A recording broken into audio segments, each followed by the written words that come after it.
Friends, నమస్తే. నా పేరు సురేష్. మీరు చూస్తున్నారు భారతీయ ట్రక్ బ్లాగ్స్. ఎలా ఉన్నారు? బాగున్నారా? అందరూ బాగుంటే మనం కూడా బాగుంటే అందరూ బాగుండాలని కోరుకోండి.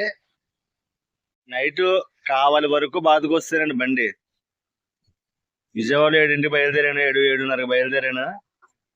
కావాలి వచ్చేసరికి 2 అయింది, 1:30, 2 అయింది. ఉదయం లెగిసి శుభ్రంగా బట్టలు తుక్కున్నాను, తుక్కుని స్నానం చేసి బయలుదేరాను అనమాట. వీడియోలోకి వెళ్ళిపోదాం మరి. ఇవన్నీ చూస్తున్నారు కదా, పార్కింగ్ అనమాట అండి. ఇది ఎక్కడంటే కావలి దాటిన తర్వాత గౌరవరం అనే ఊరు దాటిన వెంటనే ఎడమవైపున ఉంటుంది అనమాట. అటు నుంచి వస్తుంటేనే ఇది నేషనల్ హైవే వాళ్ళది అనమాట అండి. పార్కింగ్ లోపల చాలా పెద్దది కదా, ఒక 100 బళ్ళు పైనే పడతాయి అనమాట. అంత పెద్ద పార్కింగ్. చుట్టూ చూసారు కదా, ఒక 20-30 బళ్ళు ఆల్రెడీ ఉన్నాయి అక్కడ. వాళ్ళు కంటిన్యూగా ఉంటారు, అందే ఫిక్స్డ్గా పెట్టేసుకున్నారు అక్కడ బళ్ళు. లోడింగ్ లేనట్టుకున్నాయి. మన ఇంకొండి ఇక్కడ నైట్ ఆపాను అనమాట అండి. ఇక్కడ నైట్ స్టే చేసి ఉదయం లేట్గా లేచాను. ఇక్కడికి వచ్చేసరికి 3-3:30 అయింది. ఇక్కడ ఉదయం 8:30కి లేచాను. లేచి అలా వెళ్ళి టీ తాగి వచ్చాను అనమాట. ఇక్కడ బాత్రూమ్లు ఉన్నాయి, చక్కగా వాటర్ ఉంది. ఇక్కడ పనిచేస్తున్నాయి అన్నీ, వాటర్ పనిచేస్తుంది, అన్నీ పనిచేస్తున్నాయి చక్కగానే. ఒక 4 జతల బట్టలు మనం ఉతకలేదు, ఖాళీ లేక మొత్తం అన్నీ ఉతికేసుకున్నాంలేండి. టైం దొరికినప్పుడు మన పనులు మనం పూర్తి చేసుకుంటాం. ఇవి బాగున్నాయి కదా, పార్కింగ్ చాలా పెద్దది. నైట్ అంటే మాకు ఇక్కడ సేఫ్టీ అనమాట. ఎక్కడి వరకు వచ్చేస్తే మాకు సేఫ్టీగా అనిపిస్తుంది, అందుకని ఇక్కడికి వచ్చేస్తామండి. ఇక్కడ పడుకున్నాం. ఇంకో 4 జతల బట్టలు ఉతికేసుకుని ఆరేసుకున్నాం. బయట ఆరేసాను అనుకోండి, మర్చిపోతాను అనమాట. నేను మర్చిపోయి ఏదో ఆలోచనలు వెళ్ళిపోతాను, అందుకని బండిలోనే పడేస్తాను మొత్తం. అలా ఆడతాయి ఎండకి. ఇది నెల్లూరు అండి. నెల్లూరు వచ్చాను. ఎందుకు వచ్చానంటే బండి కంప్లైంట్ ఉంది కదా, చూపిద్దాం ఎలక్ట్రీషియన్కి వచ్చాను అనమాట. ఇండస్ట్రియల్ పార్క్ అని ఉంది, 1 కిలోమీటర్ లోపలికి వచ్చాను. ఆటోనగర్కి వచ్చి ఇక్కడ వెయిట్ చేశాను. ఆటోనగర్కి వెళ్ళి అడిగాను అనమాట. ఇది గుర్రం బాబాయ్ కళ్యాణ మండపం అంటే ఇది. ఆటోనగర్లోకి వెళ్ళాను. ఇది నెల్లూరులోనే ఆటో ఎలక్ట్రీషియన్ లో వర్క్ ఇలా ఉందన్నమాట. 4గురికి కాల్ చేశాను, బండి రిపేర్ వస్తారా అని. ఎవరు బిజీ, అందరూ బిజీ అని అంటారు. ఒకరు వస్తానన్నారు, అరగంట వస్తానన్నాడు. 3 గంటలు అయింది, రాలేదు. వెళ్ళిపోతున్నాను. స్పీడోమీటర్ పని చేయట్లేదు, వెళ్ళిపోవడం అలాగే. ఏం చేస్తాం ఫ్రెండ్స్? లారీ ఎలక్ట్రీషియన్ కి ఎంత డిమాండ్ ఉందో, ఎంత బిజీగా ఉన్నారో. అది ఇలా చక్కగా ఇంటి పట్టు నుండే వర్క్ నేర్చుకోండి. డ్రైవింగ్ ఫీల్డ్ వద్దు, కష్టం ఎక్కువ, డబ్బులు తక్కువ. ఎందుకు? నైటు బయలుదేరి ఇది శ్రీకాళహస్తి అండి. ఇక్కడికి వచ్చి టీ తాగాం. ఇక్కడ టైం 12-1 అయిపోతుంది. ఇక్కడ 1 దాటేసింది అనమాట. ఈ రోడ్డు అసలు ఖాళీ లేదు. నైట్ వచ్చేసరికి ఇక్కడ మళ్ళీ 2:30, 3 అయింది. 3-3:30 అయిందండి. ఇక్కడ పడుకున్నాను. ఇది ఎక్కడంటే తిరుపతిని దాటి చిత్తూరు రోడ్లో లెఫ్ట్లోని ట్రక్ పార్కింగ్ అనమాట అండి. ఇది ఇక్కడ పడుకున్నాం. 2 బళ్ళుని ఆ బండిని కలిసి వెళ్ళిపోతున్నాం. కుర్రోడు 16 డేలు అనమాట, మా కంపెనీ బండి. ఇద్దరు కలిపి వచ్చాం. అయితే నైట్ ఫాస్టాగ్ టైం అయిపోయిందంటే ఫాస్టాగ్ స్టిక్కర్ పంపించాను అనమాట ఒక బండిలోని. అందుకని నెల్లూరులో ఆగిపోయాను. నైట్ 10 గంటల వరకు ఆగిపోయాను. 10-10:30కి వచ్చాడు ఆయన. అప్పుడు తీసుకుని అప్పుడు బయలుదేరాం అనమాట. అందుకని ఇంకా ఇక్కడ వరకు వచ్చాం. మొత్తానికి అలా లేట్ అయిపోయింది మెల్లగానే. ఇది చిత్తూరు రోడ్డు అనమాట. తిరుపతి నుంచి చిత్తూరు వెళ్ళే రోడ్డు ఇది. చిత్తూరు దగ్గరకు వచ్చాం. ఇప్పుడు కాణిపాకం అనమాట, లెఫ్ట్కి వెళ్తేనే ఇదండి. ఇంకా చిత్తూరు దాటేసాం. లెఫ్ట్కి వెళ్తే చిత్తూరు, చెన్నై చూపిస్తుంది కదా, 84 కిలోమీటర్లు. బెంగళూరు రైట్ సైడ్కి 178 కిలోమీటర్లు చూపిస్తుంది.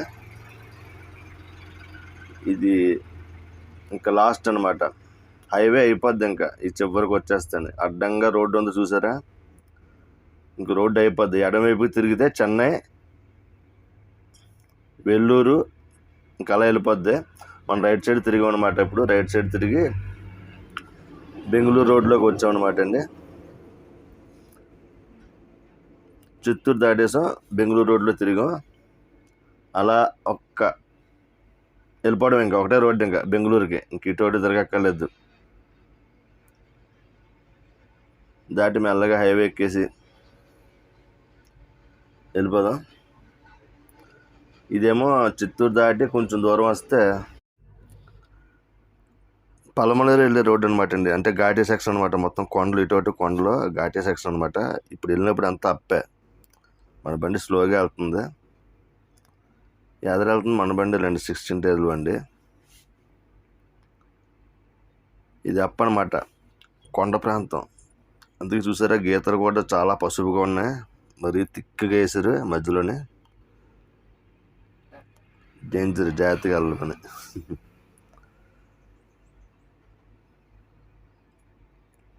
ఇంకొంచెం చూసారా, పలమనేరు దాటిన తర్వాత రాజశేఖర రెడ్డి గారి భారీ విగ్రహం ఉంటుంది, పెద్ద విగ్రహం. ఇది 4 రోడ్ జంక్షన్ అనమాట, చిన్నదే, చిన్న స్పీడ్ బ్రేకర్లు ఉన్నాయి. పలమనేరు ఊరు దాటిన తర్వాత అనమాట అండి, పలమనేరు జంక్షన్ అంటారు. ఇది విగ్రహం చాలా బాగుంటుంది.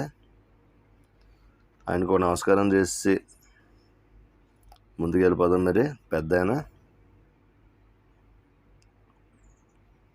చూసారు కదా, ఇది కుప్పం, మన చంద్రబాబు నాయుడు గారి నియోజకవర్గం కుప్పం. లెఫ్ట్ బోర్డు ఉంది చూసారు కదా, కుప్పం అని. కుప్పం ఇంకేదో ఊర్లు ఉన్నాయి, బంగారుపేట ఏదో ఉంది. మొత్తానికి కుప్పం అనే ఊరు దాటింది, ఇది ఆర్టీఓ అండి. చూసారు కదా బోర్డు ఉంది, ఆర్టీఓ అని. ఆంధ్ర బోర్డర్ అనమాట, ఆంధ్ర బోర్డర్. మనం చక్కగా మంచోళ్ళు ఇల్లు, ఆంధ్ర బండిని ఆపరు ఇక్కడ. అలా మెల్లగా వెళ్ళిపోవడమే పాపం, ఆపరు. దాటేసిన తర్వాత కర్ణాటకలోకి వస్తామండి. 10-15 కిలోమీటర్లు వస్తే కర్ణాటకలోకి ఎంటర్ అయిపోయి అనమాట.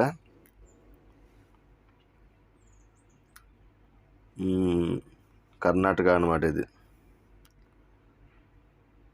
ఇప్పుడు నెక్స్ట్ కర్ణాటక బార్డర్ వస్తుంది అనమాట అండి. అంటే అక్కడ ఆంధ్ర బార్డర్లో మన బండి ఆపక్కర్లేదు, వాళ్ళు కూడా ఆపరు. ఇక్కడ కర్ణాటక కదా, మరి మనది ఏపీ బండి కాబట్టి జాగ్రత్తగా వెళ్ళి సారిగా నమస్తే కొట్టేసి, ఇంకా ఆర్టీఓ ఉన్నది కదా బోర్డు, లెఫ్ట్ తీసుకోవాలి. అంటే మన టన్నేజ్ అయితే సరిపోయింది ఏంటో చూపించాలన్నమాట. ఫైల్ అయితే తీసుకెళ్ళాలి. ఫైల్ అక్కర్లేదులేండి, పేపర్ చూపించి టన్నేజ్ చూస్తారు అంతే. టన్నేజ్ కరెక్ట్గా ఉంటే, కరెక్ట్గా ఉన్న తాంబూలం సమర్పించాలి. కొంచెం సమర్పించేసి బయలుదేరిపోదాం. మరి ఎవరి దానికి ఇచ్చారు కదా ఆర్టీఓలకి.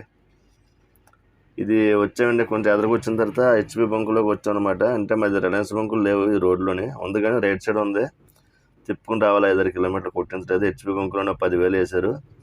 ఈ తిరుపతి వచ్చే రోడ్లో మొత్తం ఆయిల్ అంతా అయిపోయిందండి. ఆ రోడ్డు వేస్తున్నారు కదా, నాయుడుపేట నుంచి తిరుపతి వరకు రోడ్లు వేస్తాను. నైట్ అంతా నరకం రోడ్లోనే, ట్రాఫిక్ ఆయిల్ మొత్తం తాగేసింది. 600 కిలోమీటర్లు కూడా రాలేదు, 500 కిలోమీటర్లకి మొత్తం ఆయిల్ అంతా అయిపోయింది. ఇంకా అదే 16 డేలు అనమాట మన బండి. ఆయన కుర్రడు ఈ రోడ్డు కొత్త అంట, మనతో పాటు వచ్చేస్తున్నాడు. మనం 2 సార్లు వెళ్ళాం కదా, జాగ్రత్తగా మనతో పాటు వచ్చేస్తున్నాడు అనమాట. అంటే వెళ్ళిపోతారులేండి, కలిసి వెళ్తున్నాం అంతే. ఎలాగో కుదిరింది కదని చెప్పి 2 బళ్ళు కలిసి వెళ్తున్నాం. ఒక రోజు లేట్ అయితే ఆయన వెళ్ళిపోదుడు. ఇది 113 లీటర్లు పట్టిందండి 10,000కి. మన ఆంధ్రాకి ఇక్కడికి, మన ఆంధ్రాలో 101 లీటర్లు పడుతుంది, 12 లీటర్లు ఎక్స్ట్రా అనమాట 10,000కి. ఇవన్నీ దాటిన తర్వాత కర్ణాటక ములబాగలు దాటిన తర్వాత కోలార్కి 5 కిలోమీటర్ల అవతల ఇక్కడ లెఫ్ట్లోని చిన్న బండి ఉందండి. బండితో భోజనం చేస్తాం అనమాట. సింపుల్గా ఒక కూర, ఒక సాంబార్, అదే సాంబార్ వేసారు, 2 బోండాలు వేసారు చిన్నవి, ఒక రసం, ఒక మజ్జిగ. బాగానే ఉంది, పెద్ద ఏం లేదు, 50 రూపాయలు అయింది అంతే. చీప్ అండ్ బెస్ట్ అనమాట. తినేసాం, బయలుదేరాం. అంటే సిటీలోంచి బెంగళూరు సిటీ దాటి వెళ్ళాలంటే నైట్ 11 గంటల వరకు వెయిట్ చేయాలండి. అందుకని టైం కవర్ అవుద్ది, కొంచెం బేగా వెళ్దాం అని చెప్పేసి ఇంకో రోడ్లోకి వెళ్ళాం అనమాట. కోలార్ నుంచి రైట్కి తిరిగితే విజయపుర, తర్వాత అలా వెళ్తే దొడ్డబల్లాపుర, తర్వాత దొబ్బాస్పేట, నేలమంగళ, అలా వెళ్తాం అనమాట. అంటే చుట్టూ తిరిగి వెళ్ళాలి, కానీ పెద్ద తేడా ఉండదు. సిటీలోంచి వెళ్ళినా దీనికి ఇలా వెళ్ళినా ఒక 15-20 కిలోమీటర్ల లోపే తేడా ఉంటుంది, పెద్ద తేడా ఉండదు. ఇది ట్రాఫిక్ ఉంటుంది అనమాట, కాకపోతే సింగిల్ రోడ్డు, జాగ్రత్తగా వెళ్ళాలి. మొత్తం చూసారు కదా, మొత్తం సింగిల్ రోడ్డే, మధ్య మధ్యలో హైవే తగులుతుంది. చాలా వరకు సింగిల్ రోడ్డే, జాగ్రత్తగా వెళ్ళిపోయాం అనమాట. నైట్ దొబ్బాస్పేట వరకు వచ్చి దొబ్బాస్పేటలో పడుకున్నామండి నైట్. అప్పుడే ఇంక 8 అయింది. ఈ రోడ్లో నడిపి నీరసం వచ్చి ఇంక అక్కడ 9ంటికి ఆపేసాం అనమాట. ఆపేసి చక్కగా పడుకుని 2:30, 3 వరకు పడుకుని ఉదయం బయలుదేరనమాట. ఈ రోడ్లో మధ్యలోని మళ్ళీ రిలయన్స్ బంక్ ఉంది. చక్కగా ఇక్కడ మళ్ళీ ఫుల్ ట్యాంక్ చేస్తారనమాట. ఇక్కడ 10,000 వేశారు. కొత్త బంకు రిలయన్స్ బంక్ దొరికితే మాకు మళ్ళీ ఏదో అది ఆనందం మళ్ళీ దొరకదు ఎక్కడో ఉంటుందో తెలియదని మళ్ళీ ఏమన్నాం అనమాట. 10,000 వేశారు. ఈ రోడ్లో మొత్తం ఆయిల్ అంతా అయిపోతుంది. Single road. కర్ణాటక మొత్తం మెరకలు ఎత్తు పొలాలు అనమాట. బంక్ కూడా చాలా బాగుంది. ఈ రోడ్డు చాలా సైలెంట్గా ఉందన్నమాట. సింగిల్ రోడ్డు, కొత్త బంకు. మన బండి ఆయిల్ కొట్టిస్తారు. ఇంకోండి 103 లీటర్లు, 10,000 కూడా పట్టకుండానే ఫుల్ అయిపోయింది. అంటే 113 ప్లస్ 103 214 లీటర్లు, 214 లీటర్లు ఫుల్ అయిపోయింది అనమాట అండి. 650 కిలోమీటర్లు వచ్చింది. 3 కూడా రాలేదు మైలేజ్. ఇదిగో ఇది తెల్లారుజామున లెగిసి 3 దాకా పడుకుని దబ్బాస్పేటలో లెగిసి బయలుదేరాం అనమాట. ఇక్కడ లెగిసి టీ తాగాం. హాసన్ రోడ్లోకి వచ్చాను అనమాట. హాసన్ ఇక్కడ నుంచి ఒక 100 కిలోమీటర్లు ఉంది. ఓకే ఫ్రెండ్స్, వీడియోలు ఎంత ఎక్కువైపోతుంది. మరి వీడియో ఎంతటితో ముగించేస్తాను. మరి టీ తాగాం ఇక్కడ. ఓకే ఫ్రెండ్స్, ఈ వీడియో నచ్చితే మన ఛానల్ సబ్స్క్రైబ్ చేసుకుని ఒక లైక్ కొట్టండి. ఉంటాను మరి. Bye bye. జై హింద్.